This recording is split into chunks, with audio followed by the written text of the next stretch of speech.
Ny ava-malala rehetra ao amin'ny Tompo, mbola ho ampitombonao aminareo mandrakariva ny fahasoavana sy ny fiadanana ary ny fampiraisana avy amin'ny fanahy masina. Rehefa mandinika ny fiarahamonina ankehitriny sika riavana, dia mahita fa miaratsy izao fiainana izao. Mahita sika hoe miasarotra trany ny fiainana, miakatra trany ny vidim-piainana, kanefa ny vola miditra toa tsy mba miakatra. Ary ny tsy anasara no betsaka. Eo ihany koa tsy misy ny orana. Ary ny fandriampahalemana dia tsy mba ahitantsika an'izany fandriampahalemana izany intsony ny fiainam-piarahamonina izay iainantsika ankehitriny, fa izay tany aleha rehetra toa atahorana avokoa fa mety hisy hamono, mety hisy hangalatra. Dia izany rehetra izany riavana dia miatra ary iainantsika isan'andro eny amin'ny fiarahamonina izay misy antsika eny. Kanefa manoloana izany rehetra izany dia mbola manome fanantenana ao antsika ny tenin'Andriamanitra amin'izao fanombohan'ny vanim-potoana ny andro izao. Koa ny fanontaniana izay mipetraka riavana dia manao hoe manao ahoana ny toem-po entintsika miandry ny fiavian'ny Mesia. Manao ahoana ny toem-po entintsika miandry ny fiavian'ny Mesia. Ary entina maliana izany fanontaniana izany dia andeha ny Romana 9 andininy 5 no andraisantsika ny hafatra avy amin'ny Tompo. Romana 9 andininy 5 andininy iray ihany koa andeha iarahantsika mamerina mamaky izany amin'ny anaran'ny Tompo manao hoe fa raha isika manantena izay tsy mbola hitantsika dia miandry amin'ny faharetana. Misy toetra roa riavana no lazainy eo dia ny fanantenana ary ny faharetana. Ka ny toe-pony mpino tafatoetra miandry ny fiavian'ny Mesia riavana dia miaina amin'ny fanantenana ary miandry amin'ny faharetana. Ny toe-pony mpino tafatoetra miandry ny fiavian'ny Mesia dia miaina amin'ny fanantenana. Ny andro moa riavana dia milaza ny fiandrasana ny fiavian'i Jesosy Kristy. Ary ny loko maitso izay ampiasaintsika amin'izany andro izany dia mampiseho fanantenana, maneho fanantenana ny amin'izany fiandrasana ny fiavian'ny Tompo izany. Raha ny soratra Masina anjerena, ny fanantenana dia midika fiandrasana ny famonjena. Fiandrasana ny famonjena amin'ny fifaliana sy amin'ny fahatokiana tanteraka. Izany hoe mifamatotra mandrakariva riavana ny fanantenana sy ny famonjena ary miara-miasa izy ireo. Eto i Paoly dia mandanja, toy ny hoe mandanja ny haben'ny famonjena, ny haben'ny fanantenana sy ny voninahitra izay aseho amintsika izay omen'Andriamanitra. Mandanja ny fahoriana sy ny haben'ny voninahitra izay aseho amintsika izay omen'Andriamanitra ao antsika. Ary izany voninahitra sy ny fahoriana eo amin'ny fiainan'ny olombelona izany dia ambarany fa tsy azo ampitahaina akory, tsy azo hoharina akory ny voninahitra izay antenaintsika amin'Andriamanitra sy ny fahoriana izay iainantsika ety an-tany. Ny fanantenana izany dia tsy amin'ny ho avy fa efa iainantsika dia izao.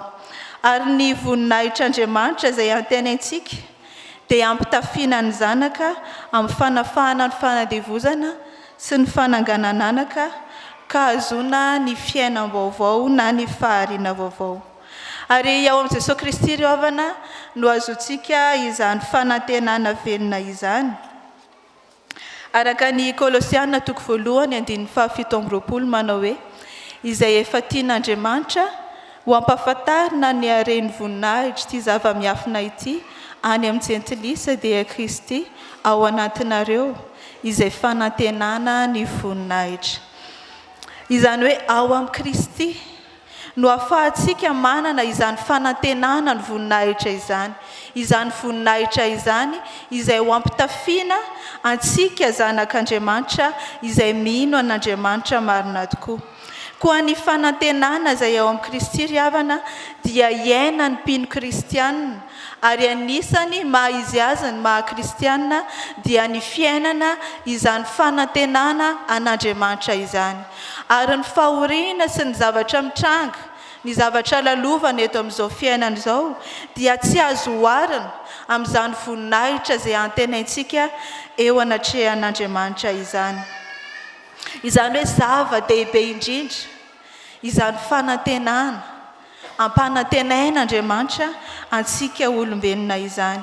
Ny famonjena ry havana dia efa vitan'i Jesosy Kristy teo amin'ny hazo fijaliana, saingy ny anjarantsika olombelona dia ny manantena izany famonjena izany, ary tsy feno, tsy tanteraka izany famonjena izany raha tsy miaina ilay fanantenana isika.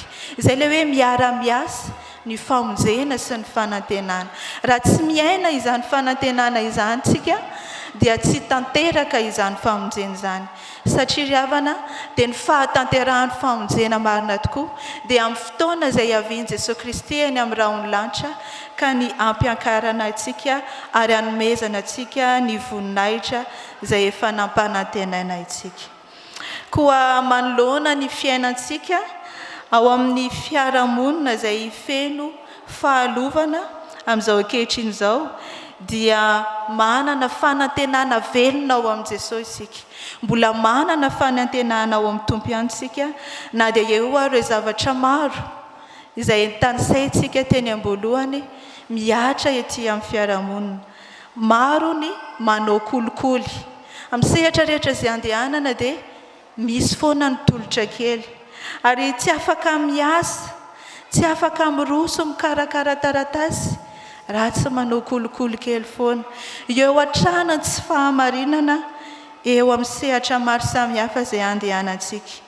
Mitombo isan'andro ny mpangataka eny an-dalana, ary ny adala moa dia tsy lazaina intsony satria tena efa mihasarotra ny fiainana, miaratsy ny fiainana, ka maro ny adala izay mitombo eto amin'izao tontolo izao. Dia raha maheno izany toriteny izany nefa ianao anio dia tsarovy fa ao anatin'izany rehetra izany dia mbola mampanantena anao Andriamanitra. Mbola mampanantena anao Andriamanitra, ary tsy ny aretina izay tsy ahitam-panafody na ny olana izay tsy ahitana vahaolana no tompo-teny farany eo amin'ny fiainanao, fa tsarovy fa ny fanantenana izay omeny Jesosy anao ho amin'ny fiainana mandrakizay, izay no zava-dehibe indrindra. Izay aloha no zava-dehibe indrindra dia izay fampanantenana omen'Andriamanitra anao izay. Tsarovy ry havana fa raha nahary izao tontolo izao Andriamanitra dia nisy ny hariva ary nisy ny maraina. Izany ry havana dia mampiseho fa ao ambadiky ny fahoriana, ao ambadiky ny zavatra maro izay sedraitsika dia misy ny maraim-baovao, misy ny fanimpanantenana izay omen'Andriamanitra ao ambadiky ireny olana maro samihafa ireny. Ao aoriana ny hariva dia misy ny maraina, ka tsarovy mandrakariva, manantena mandrakariva n'Andriamanitra amin'ny zavatra maro samihafa izay atrehantsika. Ary iabakoka ry havana dia ohatra ny amin'izany fampanantenana izany. Abakoka toko 7:17 hatramin'ny 18. Abakoka toko 7:17 hatramin'ny 18 manao hoe: fa na dia tsy mamontsy aza ny aviavy ary tsy misy voany ny voaloboka, na dia mandisy fanantenana aza ny oliva ary tsy mahavokatra hoanina ny sa, na dia hivonoana aza ny ondry ao amin'ny vala ary tsy misy omby ao am-pahitra, nefa izao dia mbola hifaly amin'i Jehovah ihany sy ravoravo amin'Andriamanitra ny famonjenay. Amen. Izany andinin-tsoratra Masina izany dia mampiseho antsika fa na dia ao anatin'ny olana maro samihafa ary izy iabakoka dia mbola mifaly sy manantena n'Andriamanitra hatrany izy. ka ndeha hosolotsika iny andinin-tsoratra masina zay nolazainy aboakako iny hoe fa na dia tsy hamamotsina zany aviavy ary tsy misy voany voaloboka na dia mandisy fanantenana zany oliva ary tsy mahavokatra hoanina ny sa na dia avonona zany ondry ao amin'ny vala ary tsy misy omby ao am-pahitra ka hosolotsika ny olana zay mety sedratsika eo amin'ny fiainantsika izany dia samy isaintsika hoe inona no olana mety sedranao, inona no mety fahoriana atrehanao, dia hosolotsika an'izany ka hovalitsika hoe nefa izao dia mbola hifaly amin'ny Jehova ihany sy hiravoravo amin'Andriamanitra ny famonjena. Ny manaraka ry havana, ny toe-pon'ny mpino TAFATOETRA miandry ny fiavian'ny Mesia dia miandry amin'ny faharetana. Mila miandry amin'ny faharetana isika. Eto indray ny faharetana dia miara-miasa amin'ny fanantenana. Matoa ianao manana fanantenana dia mila manam-paharetana ianao. Ary ny hevitry ny teny hoe maharitra dia ilazana toetran'olona izay tsy mivilivily mihitsy amin'ny tanjony sy ny finoana rainy ary ny fankatoavana na dia nandalo fizahan-toetra mamay aza izy. Eo ny fizahan-toetra mamay fa eo ihany koa ilay fanantenana izay miteraka faharetana. Ary izany faharetana izany ry havana dia tokony ananantsika kristiana eo am-piandrasana an'Andriamanitra. Maro no mpino kristiana kanefa tsy maharitra amin'izany fiandrasana ny tompo izany fa mety mivilivily lalana ka tsy naharitra hatramin'ny farany. Fa ny ten'Andriamanitra dia miteny fa hoe izay maharitra hatramin'ny farany no vonjena. Eny ry havana, izay maharitra hatramin'ny farany no vonjena. Ka izany faharetana izany dia mila angatahantsika amin'Andriamanitra izany. Mila angatahana amin'ny tompo izany faharetana izany mba hahafahantsika maharitra marina tokoa. Ary ny voaloham-bokatry ny fanahy no antoko ny faharetana ho an'ny mpino. Ary ny fanahy masina dia manampy ny mpino hivavaka. Araka ny 5:20 amin'io andinin-tsoratra masina izay hijerentsika io dia milaza hoe ary toy izany koa ny fanahy no mamonjy ny fahalementsika fa tsy fantatsika izay vavaka tokony ataontsika fa ny fanahy mifona amin'ny fitarainana tsy azo tononona. Ny fanahy masina no mitaona antsika hivavaka, mivavaka ho antsika, mamonjy antsika ao anatin'ny fahalementsika. Ary izany fiombonana amin'ny fanahy masina izany dia tsy afaka misaraka amin'ny faharetana amin'ny fiandrasana ny tompo ry havana.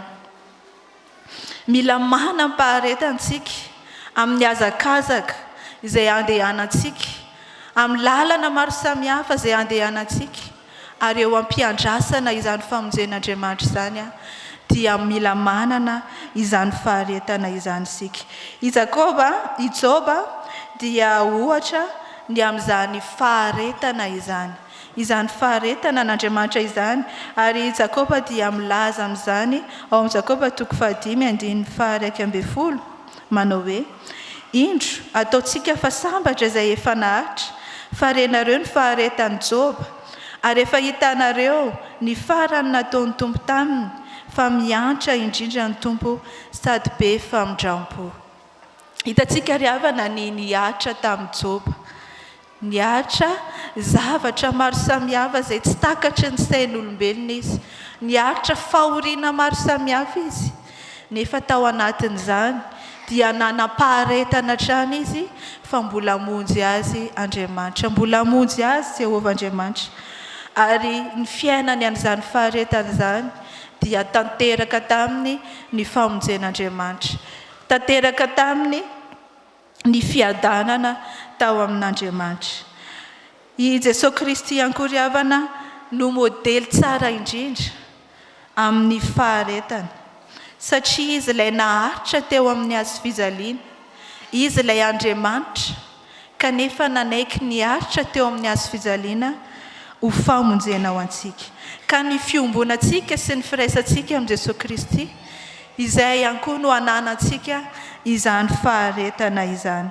Ny olona maritra ry havana dia matoky sy mibanjina an Jesosy Kristy mandrakariva. Mibanjina an Jesosy izy ary tsy mierikerika foana fa miezaka mahatratra ny tanjona izay ho tratrariny. Ary eo am-paharetana dia mila mahery hatrany ny fontsika ka mibanjina ilay fampanantenana izay omeny Tompo antsika. Misy tantara kely izay ry havana izay entina hisintomana ny saintsika ao anatin'izany faharetana izany. Nisy fifaninanana tamina sahona vitsivitsy. Iray tamin'ireo sahon'ireo dia nanana kilema.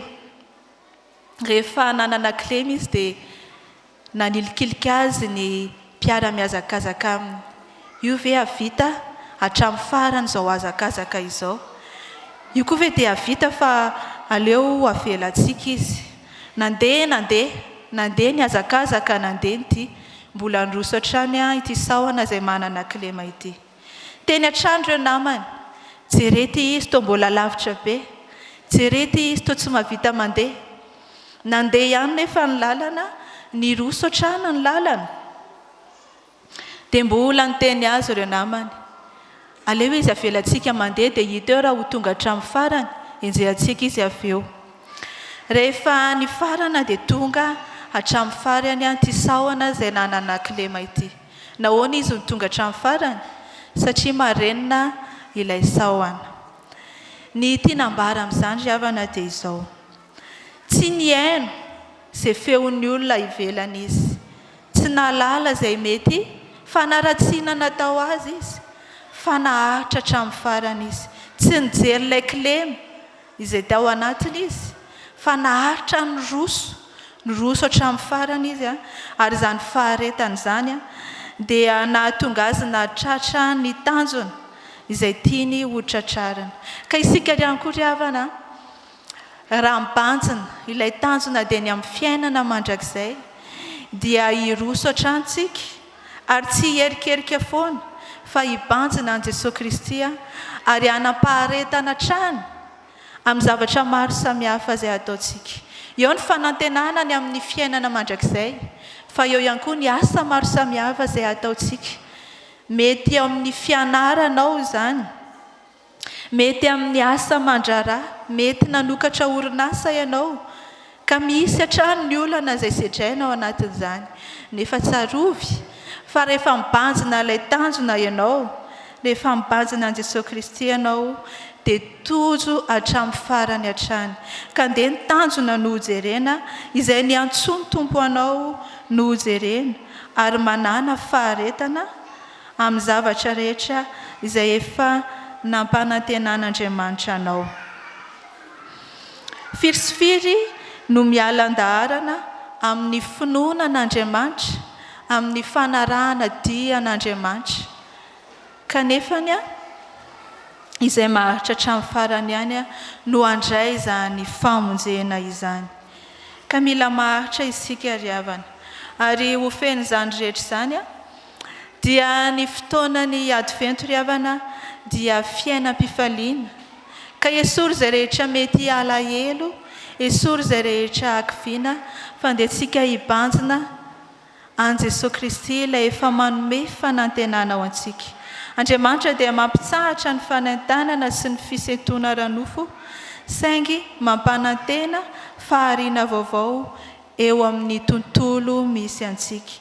Ho avy ny Tompo, ka ny toempo tokony ananantsika amin'ny fiandrasana azy dia fiainana ilay fanantenana ary fiandrasana amin'ny faharetana marina tokoa. Ho an'Andriamanitra irery ny voninahitra, fa ho amintsika kosa ny fiadanana. Amen.